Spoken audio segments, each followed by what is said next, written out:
everyone, welcome back to my channel. Today we are making pie crust. Nothing like making your own pie crust. If you're ever going to bake any kind of pie, especially during this festive season, you may want to start with making your own pie crust. And I am going to make some apple pie. I love apple pie. But I really don't like using the store-bought ones. So I figured I'm going to make my own pie crust. It is so easy. Anybody can make it. But I'm going to show you two different ways to make it. I'm going to make the first one in a food processor. And then the second one, I'm just going to use my hand in a bowl to make it in case if you don't have a food processor or a stand mixer. Nobody should ever have to say, I can make pie crust because I don't have a gadget. You can make this anyway. And the most important aspect of making pie crust is making sure that you keep everything really cold. The butter has to be cold. Some people use a mixture of shortening and butter. I'm going to use butter. I'm making two pie crusts because, like I said, I'm making apple pie. We're going to use 227 grams of butter. We're not adding any shortening. Now, if you want dairy-free, you can use shortening. We're going to use that absolutely cold. The ingredients calls for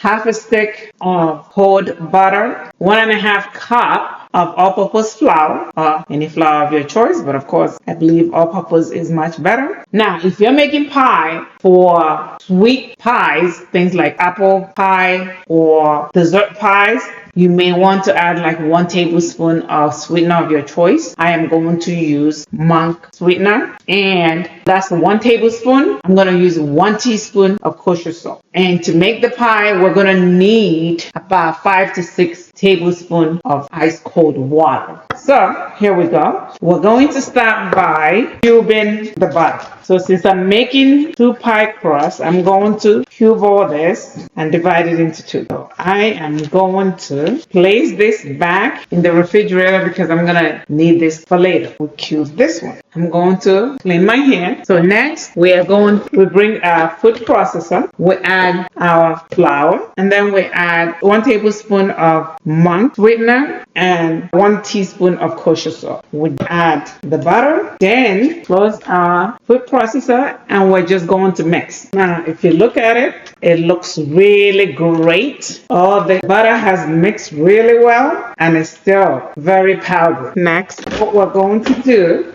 is to add about 1/4 cup of cold water, or about 5 to 6 tablespoons of cold water. But you want to add them a few at a time, 2, 3, 4, 5. Then mix. We want to mix it, but we don't want it to be wet. We just want it to mix enough so that when we squeeze it, it holds together, but still dry. We're going to take a look. Great. You can see it looks great. 5 was more than enough. Look, if we hold it, it stays together and it's not sticky. Next, what we're going to do is to get the press and seal and put the sticky side up. Some flour in there, and what we do is empty the contents of the food processor. Next, grab the edges and put it together, tighten it, and then spread it out. And then we're going to put this in the refrigerator for about 45 minutes. Next, we are going to show you how to make it by hand. Again, we have 1.5 cup of all-purpose flour. Put it right here. 1 teaspoon of kosher salt, 1 tablespoon of Monk Sweetener, and here we have 113 grams of cubed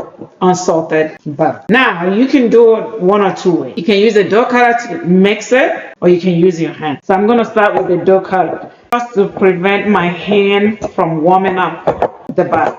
You don't necessarily need a dough cutter. For those of you who do not have, this is also so easy to make by hand. I'm going to get all the butter out, so nobody has any excuse to not do this. So you get your hand in here and you work it. You work the butter into the flour, just like that. And honestly, this is quite therapeutic, and you're able to control the sizes of the butter cube when you do this. Just working it. Some people add some alcohol to prevent that gluten from forming as the liquid of choice. If you're making some holiday pie, you may want to add things like cinnamon, nutmeg, or stuff to your pie crust. It's entirely up to you. If you want a little bit of zing in your pie crust, look at that. In no time, we have those crumbles. Same result as if you put it in a food processor. Then next, we're going to add the cold water, tablespoon at a time. I'm going to add maybe 2 or 3 first. This is the third one. And then I'll mix. That actually looks good because if you put that, it crumbles. So all I needed was just 3 tablespoons. So next, I'll just grab some press and seal, and then we just turn it over. And then what you want to do is to grab the corners, twist it, and then flatten. And we'll put it in the refrigerator. It is very, very important to chill your pie crust in the refrigerator for at least 45 minutes. One of the reasons is this. It will allow the butter to solidify because you want the butter that is really hard when you're manipulating the crust. And 2, it allows the dough to rest and settles the gluten so that when you are rolling it, it is easier to manipulate and you're able to do a good job getting it ready. So it's been 45 minutes. So let's go and grab one of the pie crusts that we put in the refrigerator, and then let's roll it. Look at that. You may actually want to leave it out for about 10 minutes so that it comes up a little bit before you can roll. We're gonna leave them out. So to do that, we need our rolling pin.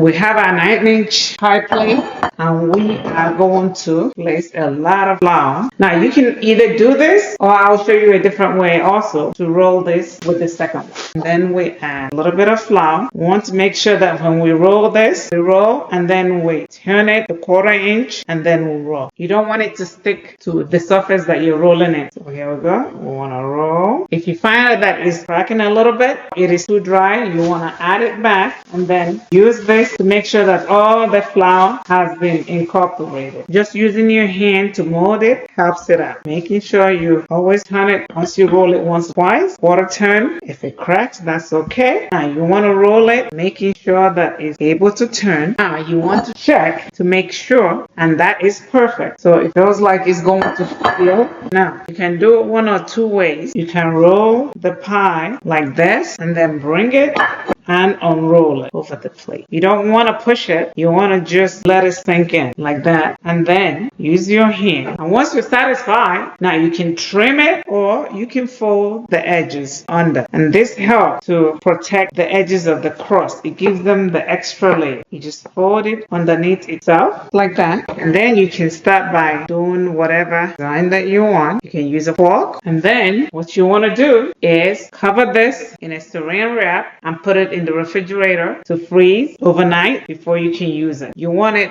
rock solid when you're baking. So that's what we're going to do. For the second one that we have here, we are going to roll it on a dough mat. And the reason why we're doing that is in case if it gets really warm and it's not forming well, we can grab it and put it in the refrigerator and allow it to just cool down a little bit if it warms up, depending on the temperature of your kitchen or your house. Let's see how this is going to work. If your rolling pin starts to stick together, make sure you flour it. Then we're going to roll this tightly, and I'm going to wrap this, and I'm going to put it in the freezer overnight to freeze. So we'll place these 2 in the freezer overnight, let them freeze completely, and then we will use them to make our pie. This is so easy. It is so simple. If you're making non-dessert pies, you may want to, first of all, bake the pie crust for about 20 minutes, pre-bake it. When you're using it for pies that don't require long baking or pies that are non-baked. So you want to bake the crust first before using it in a non-baked pie. Things like coconut cream pie and pecan pies, all of those. You can pre-bake this. But since I'm making apple pie, I will bake the apple pie with the crust completely frozen. And that would work because the apple needs to bake for about 1 hour. But anyhow, this is how simple it is to make your own pie crust. It is much cheaper. You know exactly what is in it. It has no preservative, and it will taste amazing. It will be the best pie crust you've ever had. Anyhow, if this video has been of value to you, please like, share, subscribe, and hit that notification button so that you will be notified when we upload new video. This is Dr. Okeke. Thank you, and remain blessed.